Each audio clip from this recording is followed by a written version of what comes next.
Honorable Deputy Speaker, it is my pleasure to address you and the members of this august House, especially as we near the end of the fiscal year of 2017. The past 9 months have been a good transition for me as the Minister for Women, Children and Poverty Alleviation, especially with the support of the Honorable Assistant Minister and the Permanent Secretary. Although the Ministry has its fair share of challenges, we've achieved many things over the period of the current fiscal year.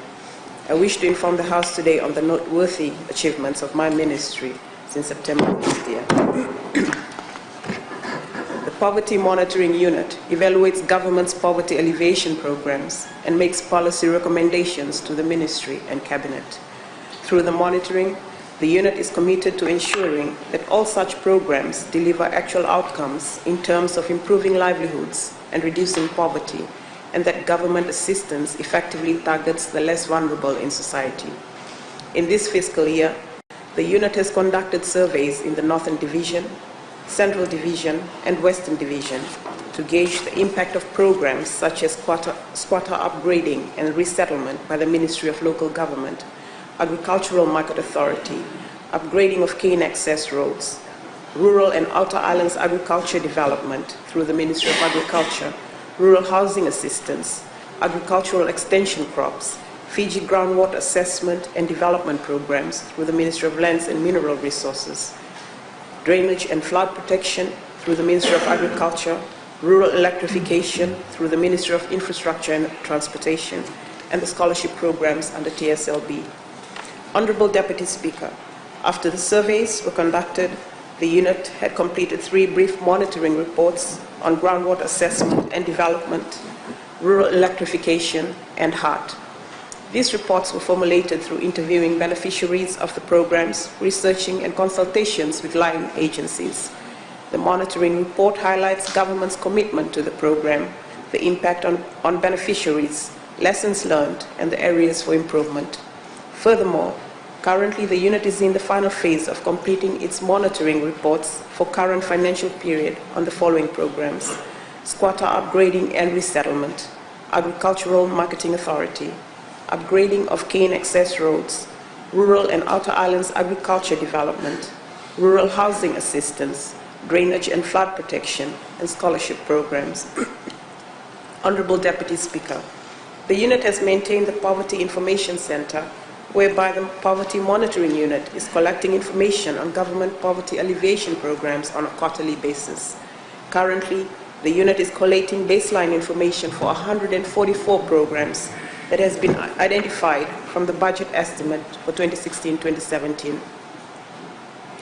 The Poverty Monitoring Unit intends to collect at least the last 5 years' data on poverty alleviation programs to gauge the impact of these programs on poverty reduction in Fiji.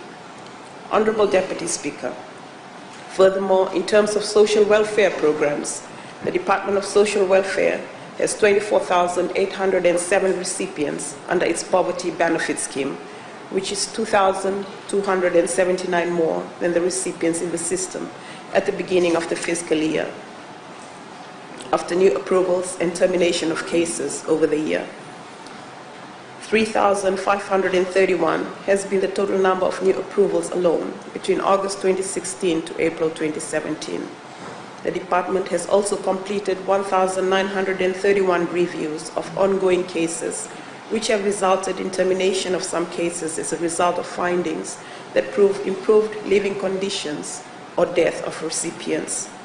The reviews were also the basis of increased or decreased allowances for the recipients.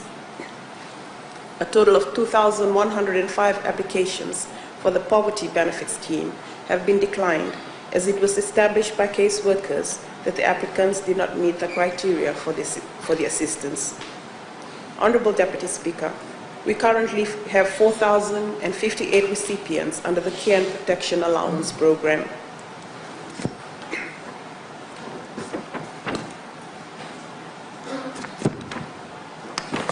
The Care and Protection Allowance Program, Honorable Deputy Speaker, is a program that's been put in place particularly targeted at children who are living in situations of poverty. This sum of 4,058 is an increase by 569 since August 2016, and 788 have been the new approvals alone over this period. Only 51 cases of new applications for care and protection allowances have been declined, where applicants did not meet the criteria for this assistance. Honorable Deputy Speaker, under the Social Pension Scheme, we have 25,492 recipients, which has seen an increase of 5,330 since the beginning of this fiscal year. In the period between August 2016 to April 2017, 6,973 new cases have been approved, 970 terminated, 41 have been declined. 1,123 social pension scheme cases, Honorable Deputy Speaker, have been reviewed by the officers over this period as well, of which the majority were terminated, particularly due to the passing away of the recipients. Honorable Deputy Speaker, at this current time as we speak, we are working in conjunction with the Registrar General's Office to put in place a mechanism that would hook onto those recipients who do pass away so they can be eliminated from the system. Honorable Deputy Speaker, a concerning issue for my ministry has been the number of fire cases that have been reported within this fiscal year. We have assisted 158 families that lost their homes to fire within these 9 months with a 1,000 fire victim assistance, and some are waiting to be assisted in the new financial year. I call upon all Fijians to take great precaution to avoid fires. Fire is a very common, unpredictable disaster that can result in the loss of human lives, as well as in the physical destruction of homes, businesses, neighborhoods, livestock, and wildlife. In addition, fires may cause serious emotional distress to children and families. Honorable Deputy Speaker, another one of our major concerns is the number of child welfare cases that have been reported to the ministry over the period. From August 2016 to April 2017, we have received under the mandatory reporting system within the Child Welfare Decree of 2010, Child Welfare Act of 2010, a total of 787 cases, the highest number of cases reported in March, and the highest number of cases recorded from the Southeastern Division overall. I am therefore very heartened by the ministerial statement by the Honorable Minister for Defense, highlighting the issue of sexual offenses and the impact it has on our children and families in Fiji. Honorable Deputy Speaker, since the Child Welfare Decree was put in place from 2010, and in conjunction with the Child Helpline under the Fiji First Government, Child Helpline of 1325, we have seen an increase in the reporting of crimes against children and the abuse of children. With a proper legal mechanism in place and the avenues readily available to Fijians across Fiji, it's given them the impetus to report on these crimes that previously did not have the legal nor the mechanism to be reported to authorities. 143 cases were referred for counseling, and we currently have 32 children under the care of the state, with care plans in place to ensure every child's well-being is taken care of.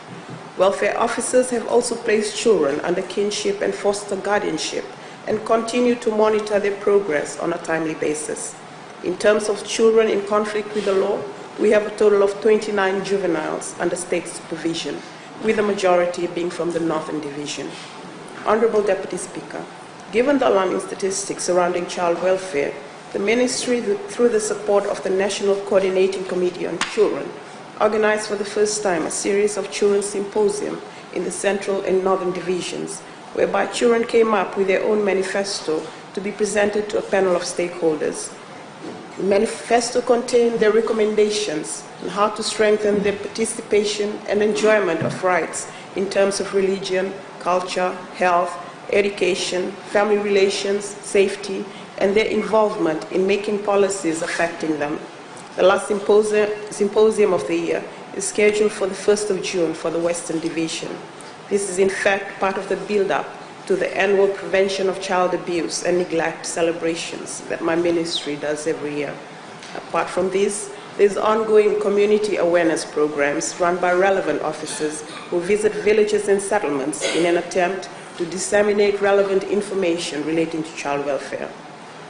Honorable Deputy Speaker, We recognize the need to continue creating awareness on the rights of a child to live a life free from abuse and neglect.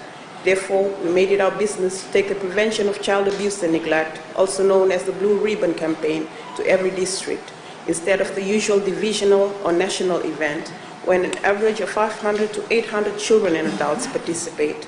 The main theme of the PCAN campaign is Great Childhoods Begin at Home.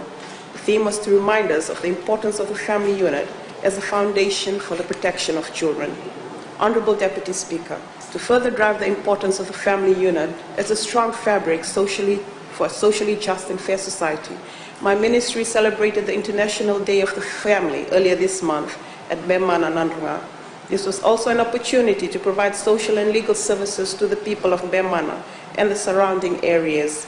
We are currently looking at sustainable ways to further highlight the critical role of the family in society. Honorable Deputy Speaker, it gives me pleasure to inform this august House that the Ministry, through the Department of Social Welfare and the National Council of Older Persons, also hosted Fiji's first biennial General Assembly of Older Persons from the 13th to 14th December 2016 in Suba, which was attended by government reps, relevant statutory bodies, private sector representatives, representatives of the United Nations agencies, civil society groups, relevant non-government organizations, and older persons associations. The Assembly was held with the objective to create awareness on aging, creating comprehension of existing stakeholders that provide services or programs for older persons, highlight government's commitment and strategic plan for the next 5 to 20 years, and to register agencies under the National Council of Older Persons as per the NCOP Act of 2012. The outcomes of the Biennial General Assembly of Older Persons are that the stakeholders are now sensitized on a wider range of issues on the implications of aging on the public sector, families, and communities. There is also consolidation of information towards the development of a directory of services and programs for older persons. Also achieved are preliminary developments towards formalized platforms to secure segregated data to reflect recipients of services above the age of 60 years and above, with views of the stakeholders secured. We have fostered partnerships towards addressing the 4 goals under inclusion, protection, health, and enabling environments for older persons in Fiji, and have earned new registrations of NGOs under the NCOP official register. Honorable Deputy Speaker, also on the 1st of October 2016, we celebrated the International Day of Older Persons at all the state-owned institutions for older persons around the country. The theme for last year was Take a Stand Against Ageism, and the key message to all. The International Day of Older Persons is an opportunity to highlight the important contributions that older people make to society and raise awareness on the issues and challenges of aging in today's world. All too often, older persons face negative perceptions of age limits, penalties, and denials of service imposed by insurance service providers and financial institutions. Ageism rests on the assumption that discrimination against older persons is the norm and acceptable. It manifests itself in both individual and institutional behaviors and decisions that have a significant negative impact on the lives of older persons, contributing to their marginalization and social inclusion. Older women are further disadvantaged by attitudinal factors, approving the use of violence, ageism, and sexism, particularly cultural values and social systems. It is very timely that we begin talking more openly about ways to treat our elders with less discrimination and more respect. Honorable Deputy Speaker, another noteworthy achievement of the Ministry as a whole has been the implementation of the Health for Home initiative throughout the 12 priority areas that were affected by TC Winston. Fijian government took a bold stand on rebuilding our affected families after TC Winston to introduce a welcoming initiative that is to rebuild Fiji and to build back better. The initiative has already taken place in 3 phases. The Fijian government has invested to date over $130 million in Health for Home program, with $87 million in phase 1, $20 million in phase 2, and another $25 million in the 3rd phase. All in all, 36,461 families in the 12 priority affected areas have been assisted.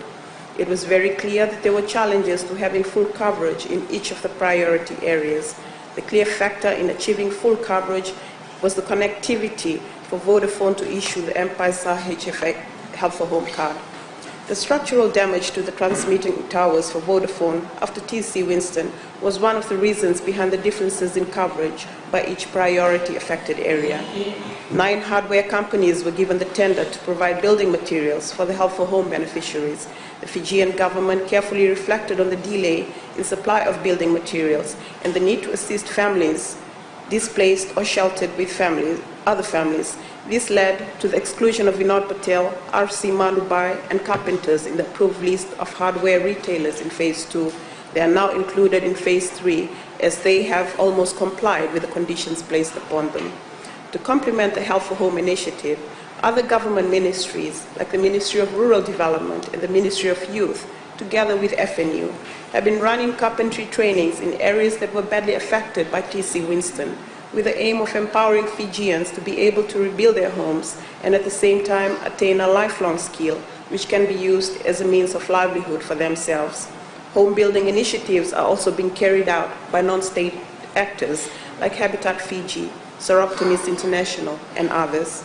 Honorable Deputy Speaker, the Ministry also commissioned our Kandavu Eagle. The Kandavu Eagle is the first of its kind for us and has been provided by the Ministry for the Department for Women and Social Welfare alike to improve our service delivery in the province of Kandavu. With a population of just over 10,000, 75 villages, and a total area of 411 square kilometers, Kandavu is the 4th largest island in Fiji. Without much infrastructure and development, getting around the island has been a difficult task, let alone providing us services to the whole island. The challenge for the staff had been the difficulty in getting around to serve the people they've been mandated to serve. Therefore, traveling by boat has been the primary means of transportation for all of them.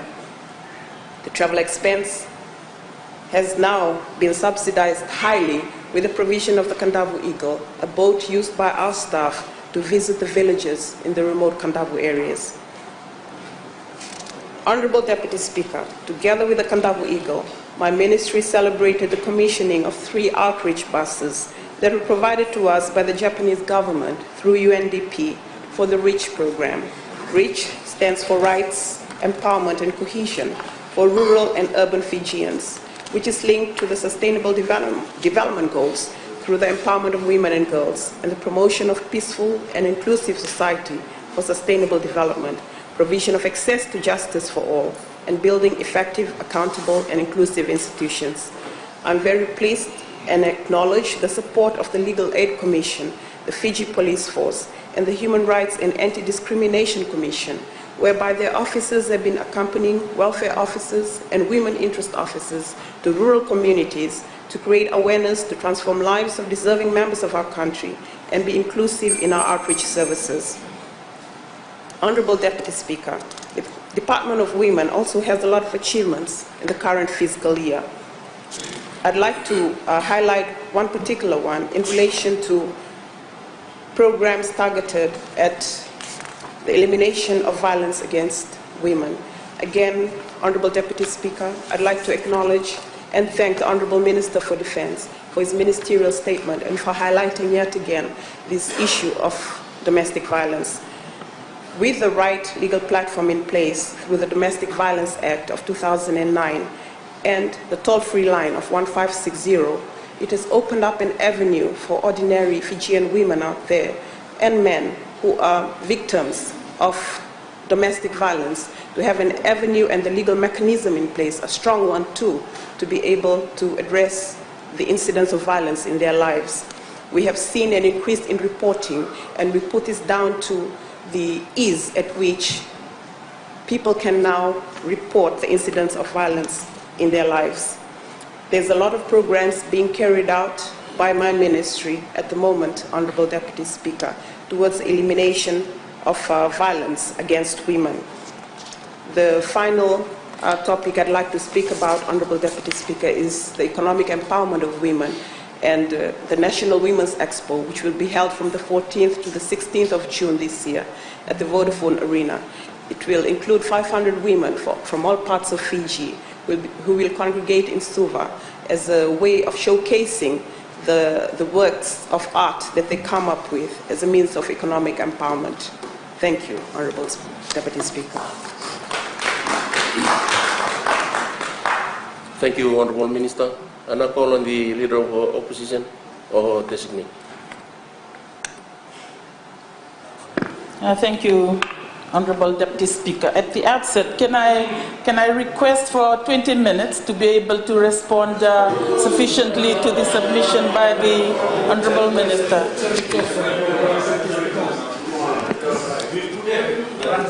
Yes, Honourable Deputy Speaker.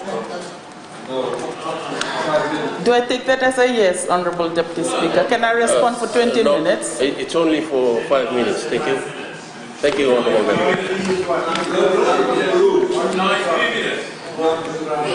Honourable Deputy Speaker, I had requested for extra time because the ministry is a very important ministry in our nation, because it looks after poverty alleviation, children and women. And poverty alleviation, Honourable Deputy Speaker, I have a lot of reservation having it placed in that ministry because it's a very cross-cutting issue, and then it's placed in a ministry that does not have sufficient budgetary resources to be able to monitor poverty alleviation in the country. For example, let us look at rural housing. Those that have suffered during Cyclone Winston are still living in tents. And in terms of rural electrification, there are areas just outside the super urban, like Mereseini as I had mentioned yesterday, they still are not accessible to electrification. And we look at roads, even just around here, and those that had been mentioned in the previous questions, they spoke volumes on the conditions of our roads, the poor conditions of our roads. And we look at poverty alleviation in terms of education. And again, in the last question session, we heard about those students not accessible to the programs by the Ministry of Education because they're not accessible to electricity.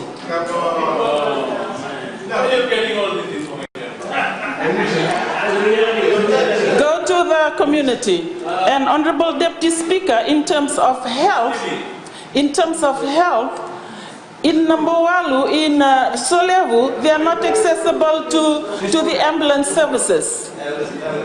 And also on health, there are those senior citizens that are at home and they are not accessible to the health services by way of visitation to their homes. And particularly, Honourable Speaker, those that are in a very vulnerable situation and needing assistance, like wheelchair and other walking aids. And it would help greatly if Ministry of Health go and visit or allow the nurses, the public health nurses, to be able to continue and visit these members of our community, particularly those that have suffered from amputations because of the high NCD, and we've often heard even the previous health minister highlight in this house that the high death rate is from NCD, and yet after amputations they are just left alone at home. And Honourable Deputy Speaker, in terms of social welfare, yes, there had been a lot of new initiatives, and we can applaud and thank the ministry for that, but then there are still others that are out there in the community that are not accessible to these services. And I thank the Honourable Minister Vuniwaqa for her quick response in the cases that I had referred to her. But there are more cases out there that need assistance in terms of the pension, for the age, for the senior citizens, in terms of the pension, in terms of bus fare, because these are government initiatives, but it's not reaching them. And Honourable Deputy Speaker, in terms of the children of Fiji, and I acknowledge and I thank the Honourable Minister for Defence for bringing up those very important issues. And I asked the questions, and I was really looking forward to hearing the Honourable Minister Vuniwaqa to respond or to provide responses to the issues brought about by the Minister for Defence. Because those are issues that remain to be answered. And I ask, what are solutions? What are the solutions? What are the solutions to these issues as highlighted by Honorable Minister for Defense? And we should not just brush it aside. They need to be answered. And a way of answering that is we're recommending to the House if a commission of an inquiry on violence against women and children could be instigated by the other side, by the Honorable Minister for Women. And also, okay, and the solutions as picked up by the Honorable Minister for Defense, is that we have to push up our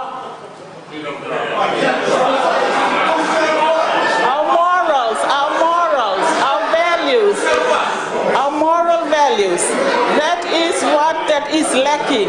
And moral values will come about by engaging with the faith-based organization as alluded to by the Honorable Minister for Defense.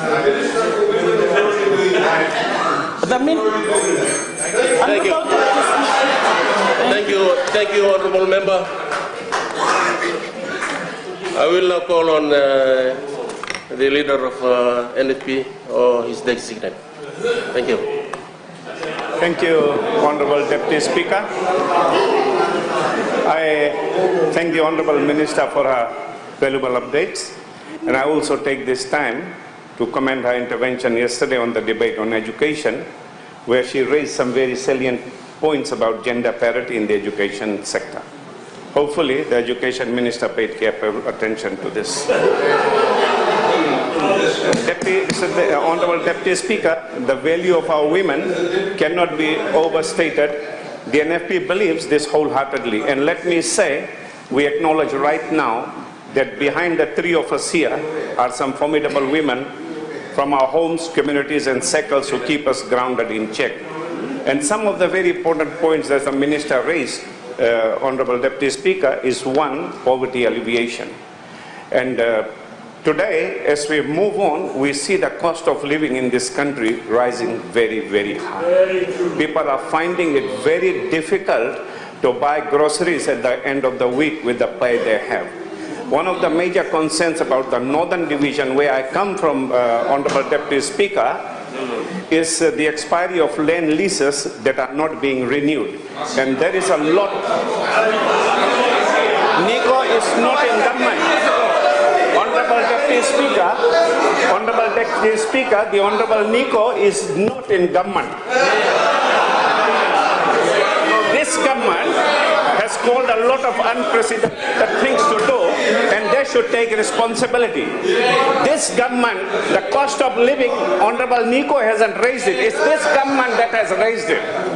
So, Honorable Speaker, one of the major reasons is there are a lot of people, young people, especially from the Northern Division, migrating towards Suba and various other places, and which causes the elderly family members to be left behind, which makes them unable to cultivate their farms. And the other thing that she mentioned was social welfare scheme. One of the things is this. A lot of people, I think, when in 2014, during the Fiji First Party campaign, they were telling the people that they will give everybody 70 years an over allowance. Social welfare allowance. They promise in many meetings, but it doesn't come by. Nowadays, many people who go for social welfare scheme, they are told you have family members in your family that are working and you are not able to get it. So I would love to see that, you know, something should happen to help the poor people that are in poverty, people that don't have jobs, and especially a lot of cane farmers that have lost their cane farms because their leases haven't been renewed. Madam Speaker, I'll get back to the Honorable Attorney General with what he said yesterday. That's not a problem.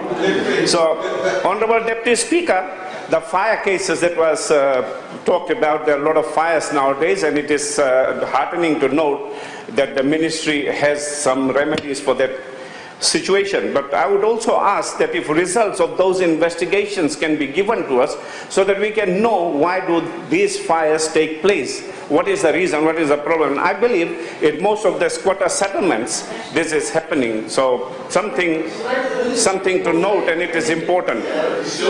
And on child abuses, we heard from the Minister for Defense about children and all about sexual offenses and all this. I think it's also good to note that some steps are being taken and these things might improve. So, Honorable Deputy Speaker, it is indeed my fervent hope that the valuable work being undertaken by the Minister and her ministry is supported, particularly poverty alleviation, and perhaps also prioritized in our upcoming budget announcement. They sing a lot of song. One small thing, they will jump up and down, but let me tell you, many of the things that we hear from the government side is many times misleading. Figures that are given to us that are not right.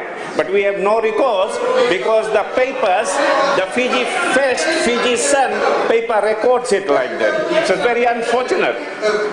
And Honorable Deputy Speaker, I thank the Minister once again for her intervention, for her ministerial report to this House, which is very heartening and very good. Thank you.